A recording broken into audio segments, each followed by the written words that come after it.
Is it? Okay, yes, it's live now. I noticed that for a lot of our life, right? I always start the sentences called "It's live now." But anyway, welcome everyone. Right.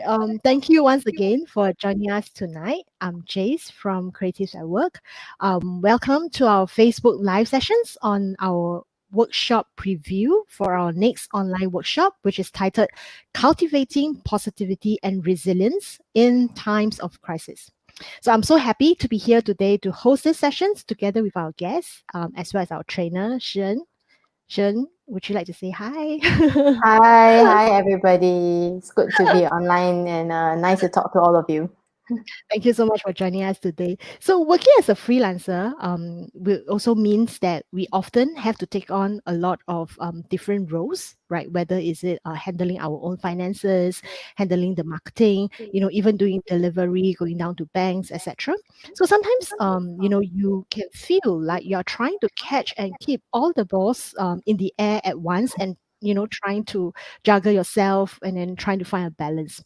Given that there are so many changes in the external environment, especially during this period, right? I think for anybody or any freelancers, you certainly will make you feel overwhelmed as well as stress, right? But of course, to we still have to go on, right? Life still go on, and we also have to learn how to navigate this environment. That's why we are exploring this topic on staying resilient as well as positive. So resilient individual will have the right mindset, use the right tool, as well as know how to capitalize on positive emotions so that we can bounce back from challenges. And as a result, all of us as a community can come together to ride the wave through this crisis. So for this month, our online workshop, we are very happy to have Sha-En to conduct this training for us. Not sure if you all have noticed, right? If you all Google Sha-En on her LinkedIn profile, right? Her title is actually Happiness Scientist. So without further ado, let me invite her to share with you more about herself and what does, and share with you more about, what does a happiness scientist do. Sha-En, over to you. Thanks, Jace. Hi, everybody. So good to be here. Yeah, so as Jace has mentioned, I'm the founder of Happiness Scientists. And basically, Happiness Scientists, if you're curious about what it is, it's really studying the science, the research and evidence base of positive psychology, and learning from the research and applying it into our life in practical and effective strategies. And the goal is for us to be happier, raise our well being, and in the context of COVID-19, of course, to remain positive and stay resilient. So I do a lot of talks and workshops and consulting with schools and companies who are in this time looking for handles and tools to support their team, support their staff, and generally bring back the positivity into the working environment. That's great. Thank you so much for sharing with us. Okay, so for audiences out there, throughout the sharing session, please feel free to send in your comment if you have any for Sha-En or for ourselves, right? During the session, we will also be flashing a discount code on the screen, right? So do look out for that. You can actually use the discount code to actually register for Sha-En's workshop, which is going to be conducted on the 27th of August for free. So look out for the workshop, look out for the discount code, right, during our discussion. So first of all, thank you so much, Sha, for sharing all this with us. I would like to ask the first question, right? So how did your freelance journey actually started? Well, I mean, I used to be a teacher and I spent many years in education. And then I went to study positive psychology in the US. And then after that, halfway through my studies, I actually made the decision to leave my full time job and Mm, explore the world of running my own business. And of course, when you first start out, you are a freelancer, right? Because you don't really know what to do and you just think I'll just do whatever comes my way as long as it's work that's meaningful and that I like and that I can use my strengths and my talents. So yeah, that was kind of how I started. That was about 10 years ago actually. oh, wow. And yeah. And the first year is always the most challenging because you're clueless. You don't know how to run a business. You do not know where to find your clients, and yet you still have a lot of fear that you are not going to be able to make back the salary that you're used to. So Mm, I think it's the year that I learned that the most important thing about doing this is you have to have a very thick skin. Actually, I also find that it's a very important thing because I think sometimes because maybe we are Asian, right? So we always feel very Mm, reserved and we don't like to ask. But actually sometimes, asking for help is just one step. I feel personally a lot of correct. people are very willing to share their experience and to help, right? So long as you ask for it.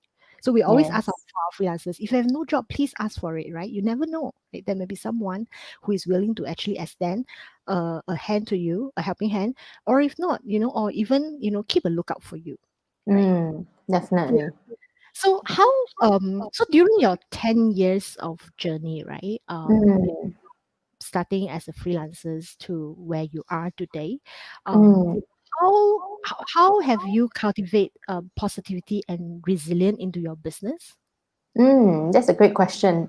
Yeah, I remember, I think it was probably the second or third year of my business. And I think I had already established quite a good foundation, a steady stream of clients and doing, quite nice projects and so on and so forth.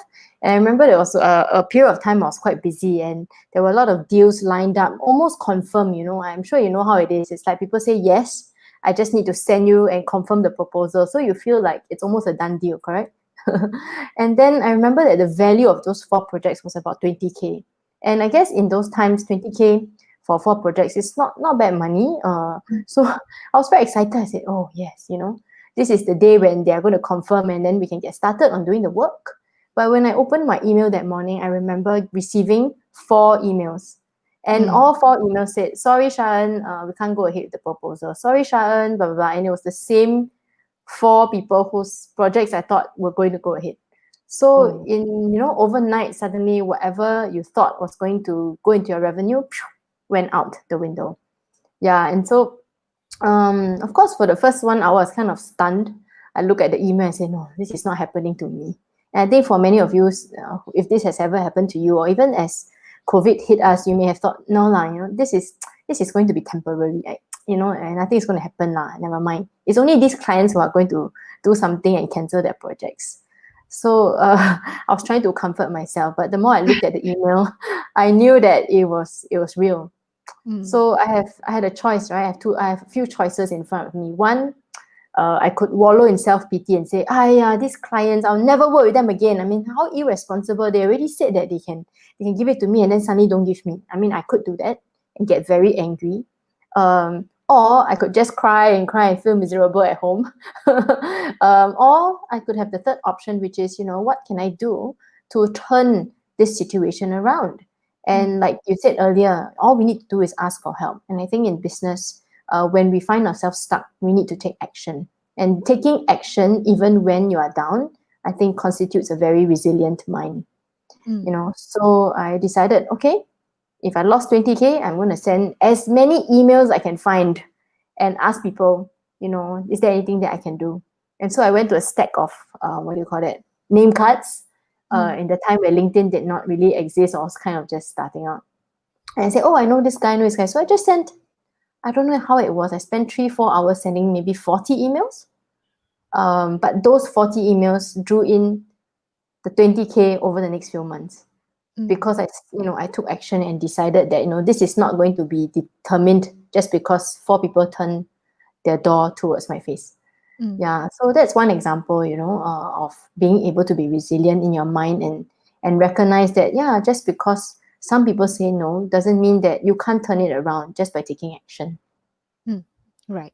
So being a Yeah. freelancer yourself, what are some of the tips that you practice yourself, right, to build Mm, and resilience, especially during this period, right, where many of the freelancers probably are a bit stressed, right, over the current mm, situations, and probably some of them are also challenged as to not sure if their skill set will still be relevant going forward. So, what are some of yeah. the tips that you think we can actually learn from you in that sense? Yeah, I think one of it is, we have to focus on the areas that we can control. And the areas that we can control are typically the area of influence surrounding ourselves and maybe just within our peripheral. So, for Mm, example, we can work on our mindset during this time, we can work on our skill set during this time, or we can ask ourselves, what is the area in which I can influence? But what I find is that there are many people who feel stuck and negative because They are looking to work on the areas they cannot influence. For example, there are some realities that I think in this COVID period we have to accept. For example, we have to wear a mask when we go out. Now, if you're angry because you have to wear a mask, then you are fighting against something you cannot control, right? So I'm just trying to put it in context. But what you can do is maybe get a mask that's more comfortable, right? That is within your scope. You can get a mask that is breathable. And if you don't like how you look with the black mask that's issued by the government, you get order a customized mask if that adds to your sartorial, your outfit, if you think that it's going to make a difference.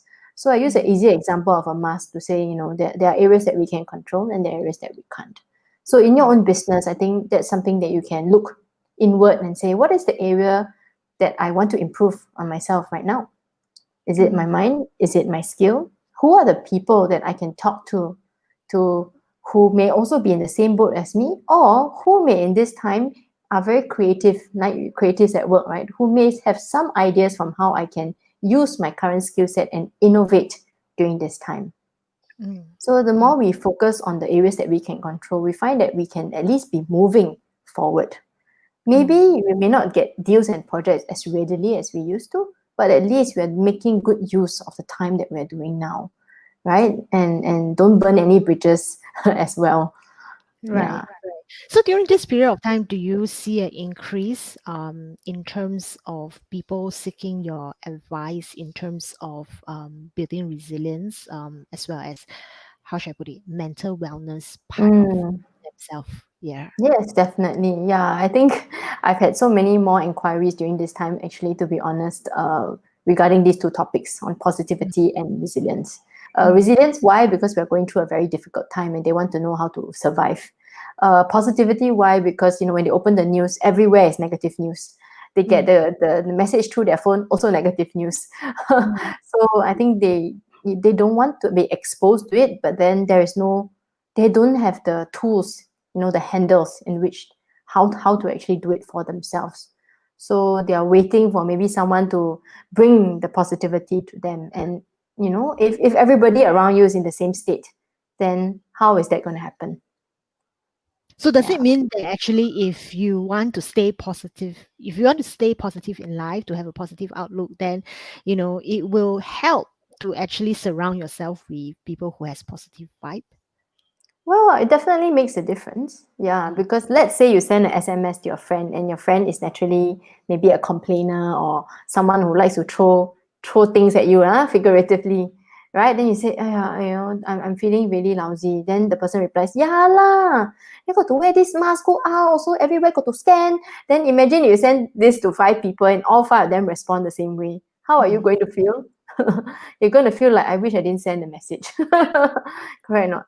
Yeah, but if your friends are maybe more optimistic, more encouraging, more positive, they will probably reply and say, yeah, actually, it's such a hard time for us, isn't it? I mean, let me cheer you up by getting on a Zoom call with you, and then let's just talk about it. Or hey, why don't you order a Grab something? Just pamper yourself today.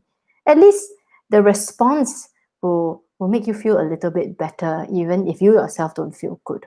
So definitely, I think surrounding yourself with positive people does make a big difference in your overall mood and support.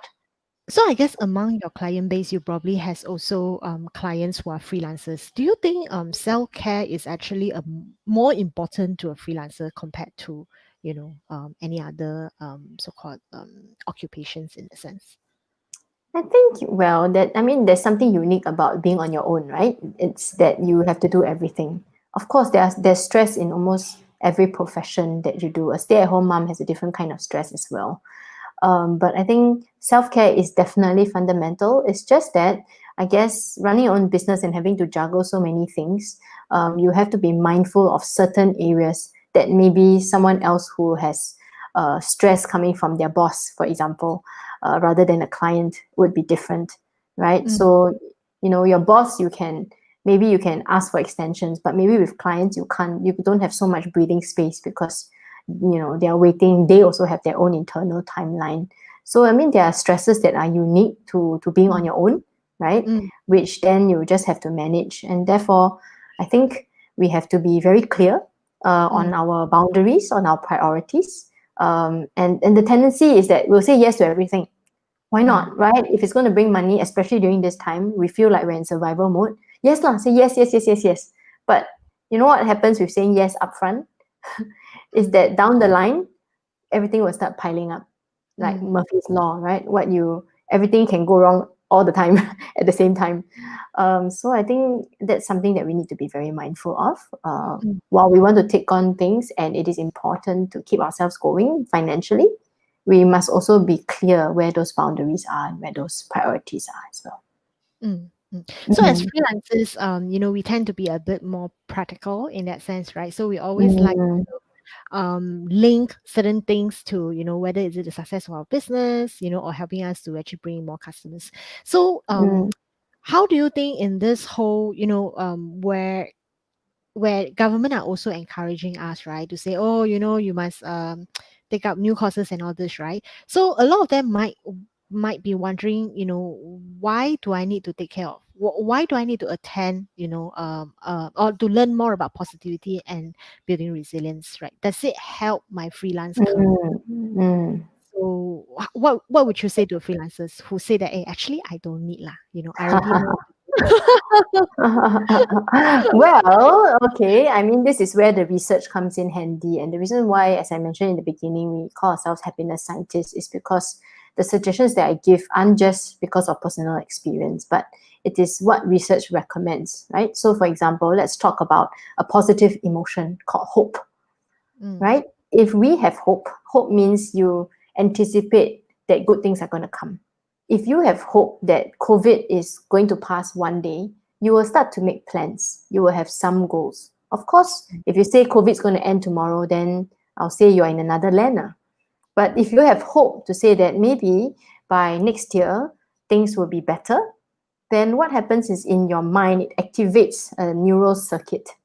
I won't go into the science to kill everybody and bore everybody, but it activates this emotion and the neural circuit, which then stimulates you to think of action steps that you can take to achieve this goal, right? mm, And so if you take action, just like I mentioned in my example earlier, right? You take action towards a goal, you are making progress. But let's mm, look at a negative emotion. Let's say you feel angry. What happens when you experience negativity is that your brain, instead of opening up a new pathway and circuit or lighting it up, it constricts, meaning that whatever you feel in that moment is going to be like that. So if you feel angry, you're constantly going to feel angry. And in the research, they have found that negative emotions are the worst conditions to be creative, are the mm, worst conditions to think of solutions to problem solve, right? And not only that, it produces hormones like cortisol, which mm, make you feel tired and fatigued and have no energy. So you ask yourself, if you want to thrive or survive this crisis, you want a positive emotion or a negative emotion, mm. right?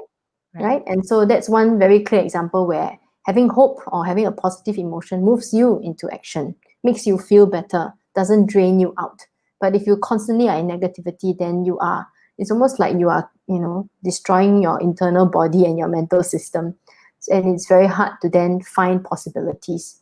And, Mm, possibilities are where we need to be thinking about, especially when our current our current skill set may not be relevant. We have to think of new possibilities. And we can't do that when we feel negative all the time.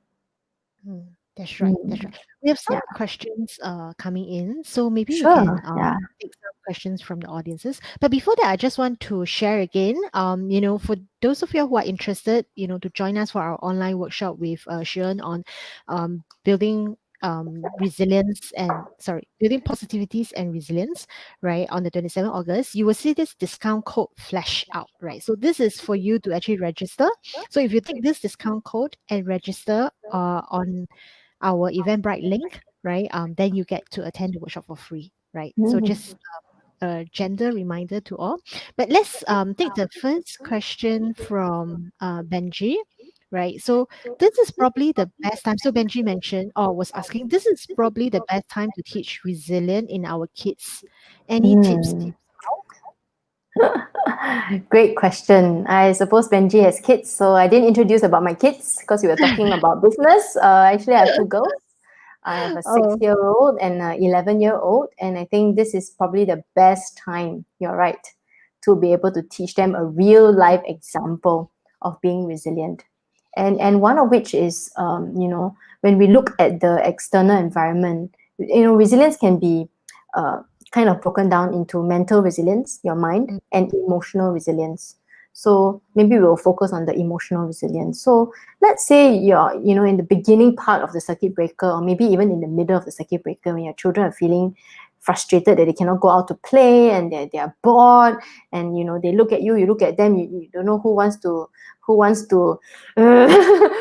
right? That's where emotional resilience starts coming in. And emotional resilience is built by helping our children to understand their emotions better. So understand, identify their emotions better. That means become more aware of how they are feeling, and then starting to label the emotion. So being able to identify means, when I feel frustrated that I cannot go out, there's a certain feeling associated with it. Maybe your brain is telling you this is boring, this is irritating, why you keep asking why can't we do this, and then your parents say cannot, got COVID, and you don't understand this COVID. So your mind is doing all these things, right? And then you're starting to feel pent up. So first of all, you identify that you're starting to feel irritated. Then the next part is labeling it. Now, if it's a very young child, they won't have the vocabulary. mm, So as parents, we can help by helping them to label it. So for example, oh, looks like you are feeling bored that you cannot go out to play. Looks like you're frustrated that you can't meet your friends, right? So we connect the feeling to the situation that they are facing, right? And then the last part, we ask them, so how do you actually feel? And if they're young children, you can print out emotion cards by Googling emotion cards. You can cut them out, let them color, and ask them to point at the facial expression of how they feel. If they are older children, just ask them, just say, well, yeah, it must be frustrating. We relate to their emotion.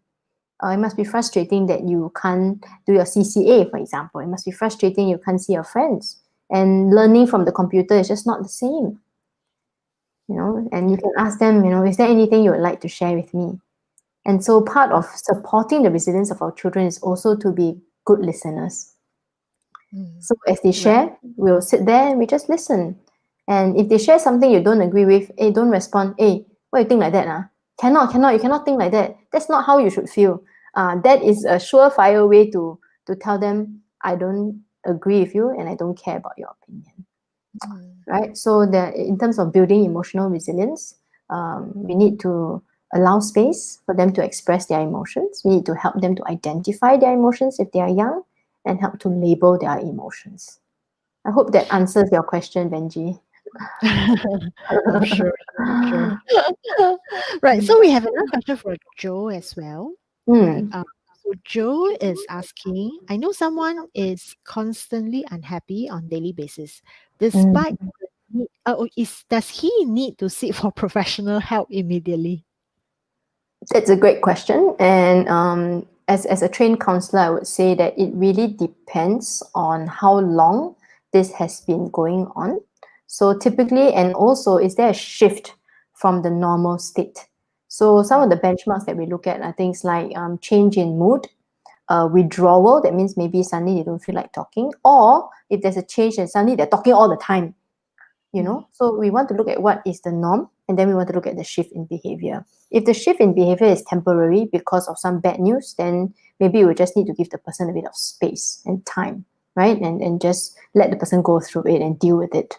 But if we see that, hey, this shift is very uncharacteristic of the person, and it's lasting more than 2 to 3 weeks, and maybe there's some physiological changes like loss of weight, or maybe binge eating, or just anything that it's not normal, then I would say, maybe the person may need some support and help.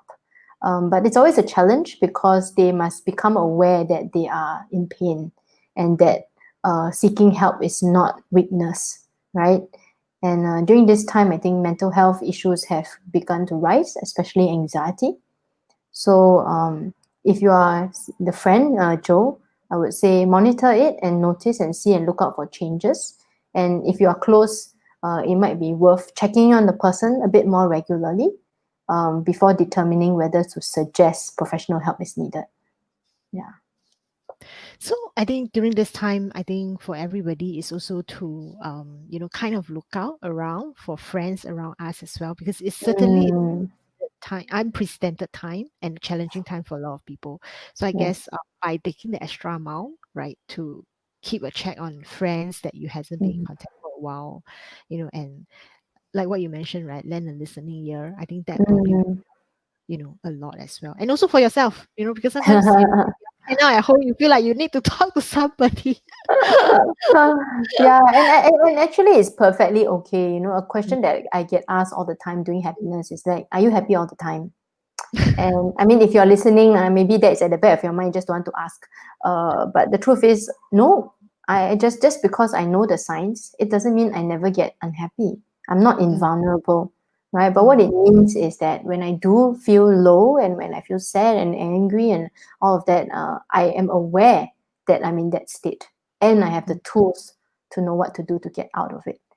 And therefore it's my choice whether I want to wallow in it for one day and eat a whole tub of ice cream. If I if I want to, I'll do it. But I do it because I know that I'm choosing that, right? mm, And there's a difference between doing it without realizing it and then the next day feel guilty because you ate that whole tub of ice cream, and then you go into this cycle, correct? Yeah. It's a heavy topic lah, so trying to make it lighthearted, right? Ice cream always makes people smile. Yeah, so yeah, so so it's okay if you feel down and you feel low. There's sometimes we wear this warrior badge, of positivity, and sometimes being the person who promotes it, um, it comes across to people that I will never let myself be sad. But it's not true because we are human. mm. So it's Right. okay to acknowledge that, yeah, it's a difficult time and you're not taking it as well as some other people, and that's okay. So I remember there was this year when there was a study that's been conducted, on Mm. a lot of countries about the ranking of whether you are happy. So apparently Singapore is the most unhappy place to be in, right? And then I think Bhutan is probably the happiest. So with that, for that particular studies, right? Mm. You do you agree, right, that most Singaporeans are unhappy, or you think that the study is a bit skewed to one side? Well, I think there are many studies, but I think the one you may be referring to is the Global Happiness Mm, Report. mm, And the top countries are the Scandinavian countries. And in fact, Singapore used to be fairly okay, like in the 17, 18, and then it has dropped gradually. And the last they measured it, we were at number 34. mm, Uh, so does it mean that we are all generally unhappy? I think I recall last year when I was doing a TED talk, that someone did ask the same question. Does it mean we're unhappy? And how do we measure happiness, right? So happiness, the most common understanding of happiness is that we feel happy. So we have mm, this big emoji smile, we walk around, right? And if you look at a newspaper article, it's probably a smiley face. But there are other components to what it means to have a happy life or a good life. And one of the things they found in the research was that in Singapore, Singaporeans are not so high on one of the pillars of happiness, and that is meaning. Meaning, that means feeling connected and understanding the purpose and meaning, for the things that you do, and primarily work. So if you are in a job, or even if you're freelancing and you're doing it just to earn money, the level of happiness you have is very different from if you're doing it because you know it's valuable and it mm, means something to society, for example. Or if you're running a cause and your work directly contributes to this cause and makes you feel that you are special, you're using your strengths for something bigger. So that could be one of the reasons why the happiness index for Singaporeans could have been a bit lower. mm. Yeah. Right, right. Yeah. Well, I guess hopefully things are changing, Mm, and this period will pass soon, right? Then we can actually all yeah. start to look for connections and also say meaning in whatever that we are doing. So, okay, Mm. Joe, another follow-up questions. I think Sure, this is sure, something yeah. I wanted to ask as well, but didn't Ah, dare to ask. Is any tips for PSLE kids to keep them calm? I have a PSLE boy too. That is mm, yeah, he's just doing his prelim this week too. But he's not yeah. he's not nervous lah. So well, he's very calm already. Yeah. So You know, there are two types of parents, right? uh, One whose kids are very stressed, and one whose kids are so relaxed, the parent becomes stressed. exactly. Well, so for Joe, I think we have to understand why they are anxious. Of course, because of COVID, I think their syllabus was not fully covered, and even if it was covered, probably it wasn't as covered as well as if it was done face to face. So we want to understand this from their lens. So I don't have a P6, but I have a P5. And when she said, "Mommy, I just feel like taking the termly assessment after the circuit breakers, like, yeah, I just feel like I'm not going to do well." But notice what she said. I just feel like Mm, feelings is not reality. mm, But doesn't mean that what they feel is not acceptable. So we want to understand why. If we step into their shoe, then we say that, hey, as our work has been disrupted, their school life has been disrupted. They can't get to see their friends, and at P6, that is a very important thing, right? They want to feel a sense of belonging, connected to their friends, whatever. Second, they're worried that whatever was covered was not well covered. So they're anxious, right? And as it is, there's a lot of narrative from parents or even friends or teachers to say that, hey, this is the most important year of your primary school. So there's a lot of pressure on them. So no wonder they feel anxious, correct? So once we understand this, then one thing we must do is when we notice that they're anxious, we shouldn't judge them. So instead of saying, "Hey, why like that?" I already told you that it's okay, everything will be okay. They've already said that for PSLE they will take into consideration that it's COVID period. But notice that just by saying that doesn't mean that they understand what you're saying. The mm, feeling that they have is still, I'm not prepared. The feeling that I have is, I still don't get it properly. The feeling that I have is, so we must acknowledge that feeling. So one way is that we can acknowledge it by saying, wow, yeah, certainly it's been a very challenging year for mommy, daddy. So it must be for you too, right? So we acknowledge. So once we acknowledge, right, the heart feels connected to you. It's like, hey, mommy, daddy hurt me. Mommy daddy knows what I'm going through, and that in itself already makes them feel better because they feel supported, mm, right? And then you can extend your help and say, is there anything I can do to make things better? Is there anything I can do to help? And sometimes we think we should give them advice, right? Because any tips, right? That means you must give advice. But you know what? At this stage in their life, sometimes they don't need advice, right? Until you ask them this question, is there anything I can do? So we give them a bit more ownership. We recognize that they are growing into teenagers, and teenagers want to have autonomy to make certain decisions. So imagine during the COVID period, every decision that they want to make is not in their control anymore. It's been taken away from them. You cannot go to school. You cannot do this. You must learn from computer. There's no control. So we as parents can give them back this control by asking them to ask us a question. Is there anything I can help you with? And maybe it could just be, mommy, can you make me a hot chocolate when I'm studying? Mommy, mm, can you don't nag me so much? But if we ask this question, we must be open to receive the answer mm, because this sometimes that's what they need. And if they can articulate it, I think it's very good, right? So these are some of the ways that we can support them. And if you're looking for practical ways, of course, we can teach them breathing exercises, um, so that they can calm down and introduce more oxygen into their body. It was a long answer, but I hope by digging a little deeper, Joe and the mm. parents who are listening, is that it's not so much the tips and strategies, but it's more of them remembering and knowing that you're there for them. All the best to Joe as well. Or your Yes, Joe's all the son, best. Joe's children. Yeah, Okay, sorry. empathy to all of you taking the exam with your children. Yeah, especially this particular batch. Yes, Right. So correct. so you have been actually conducting workshops, with regards to happiness, building resilient positivity for a while now. So what is actually your motivations for conducting such a workshop? Oh, actually, I guess I'm an idealist. Mm, And when I was teaching, and in my own personal life experiences, I mean, for 4 years when I was teaching, not teaching, when I was a student, I was actually bullied Oh. Yeah, I was bullied for 4 years from primary school to secondary school. And I remember thinking, wow, what kind of life is this, man? Why so Mm, unfair? Why is it everyone else seems to be so happy, yet I feel so lousy about myself? mm, And I think, it was an experience with a teacher who came in and reminded me that I am a worthy person, and reminded me that, hey, just because you think that way doesn't mean you are that way. So a lot of the mental resilience and emotional support that she gave me. And so it helped me to turn my thinking around, and actually, I think, turn my secondary school life around. mm, So, when I became a teacher, when I saw students like that, I asked myself, so what can I do for them? How can I help them? But I didn't really have the skill. Yeah, so I did a lot of reading to try to find resources that I could help them.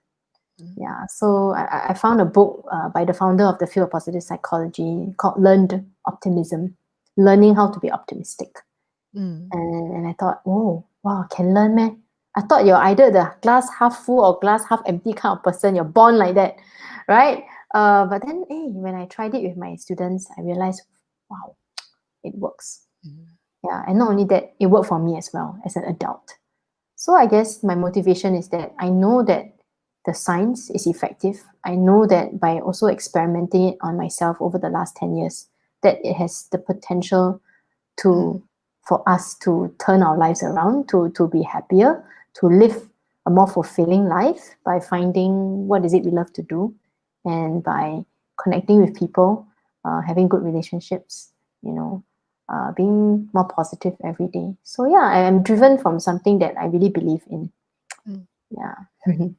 So coming back to our workshop on the 27th of August, Mm. maybe you can share with our audiences what does the workshop covers?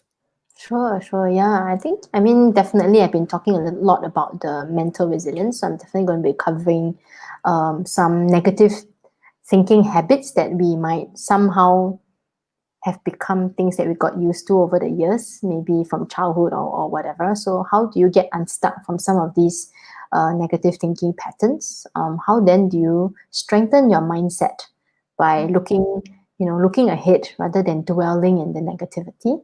How do you manage stress using mindfulness? So, being present, being aware, and then also, how can you use the very powerful positive emotions and bring them back into your life instead of just waiting for them to land on your lap, but be active in the process of bringing them back into your life. So yeah, I'm going to cover all this. So it's going to be very exciting, and just like today, it's practical as well. So it's mm. something that you can use on a daily basis, and you do not need to go and study in the US and learn all the research. I've already done that, and I'm going to do it, make it simple and easy for you to understand. Yeah. So what would be the key takeaways that you would hope the participants to take away from the workshop on the 27th? I think the key takeaway is that you can, you Mm, know, yeah. Many a time we think cannot, cannot, cannot. It's so hard. Why? So I think the key takeaway is that, hey, once you learn this, you will find that it's actually very doable. Yes, of course, just like learning any other new skill, it will take some practice in the beginning, and you'll probably need to, try it out and trial and error. But at the end of the day, if you do use it, it can make a significant difference in the way you think, in the way you mm. feel, and the kind of life you're going to lead.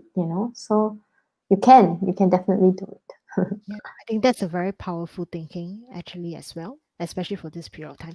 So what are some of Mm. your advice to freelancers who are currently still trying to navigate, and finding their purpose in this whole current pandemic right now?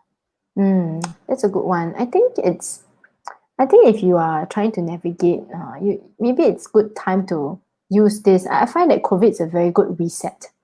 Mm, So use this time to reflect and introspect. Of course, not like you don't have to do it for 3 months now, but mm, maybe set aside one day if you can. Uh, you know, take out a book and just write down what is it you want to do. What are your strengths?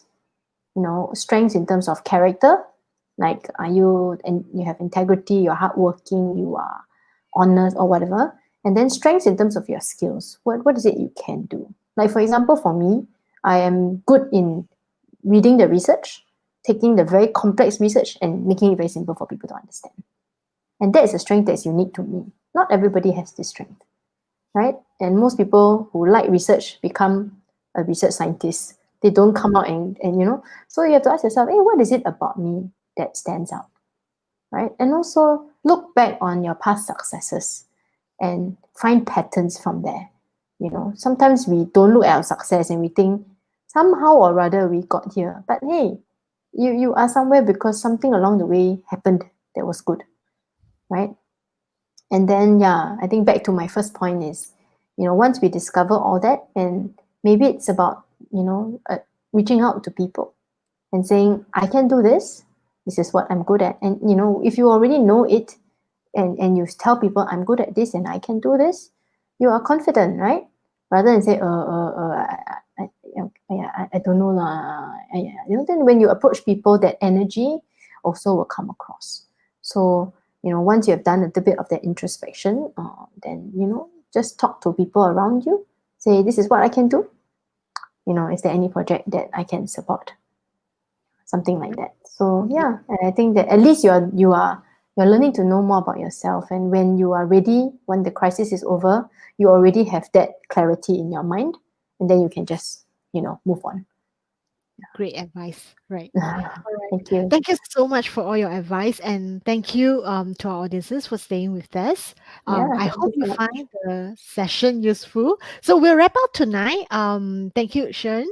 So you have any last word for our audience?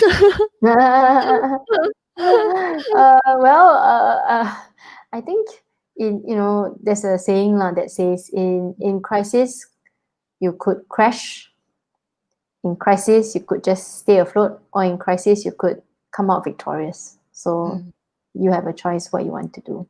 And mm. yeah, I truly believe that the potential is there for us to capitalize on this opportunity. Right. Great. Yeah. So if you like what Shen has shared with us so far, do remember to join us for the Cultivating Positivity and Resilience in Times of Crisis workshop on the 27th August at 2 p.m. So we have actually pasted out the link on the comment below. So you can Mm. just use the link and sign up. And I also hope that you manage to catch our discount code. So remember to use it when you're registering. So with this, I wish all of you the best and I hope to see you all soon. Take care and have a great Yeah. evening. Take care, everybody. Bye bye. Good Bye. evening. Bye.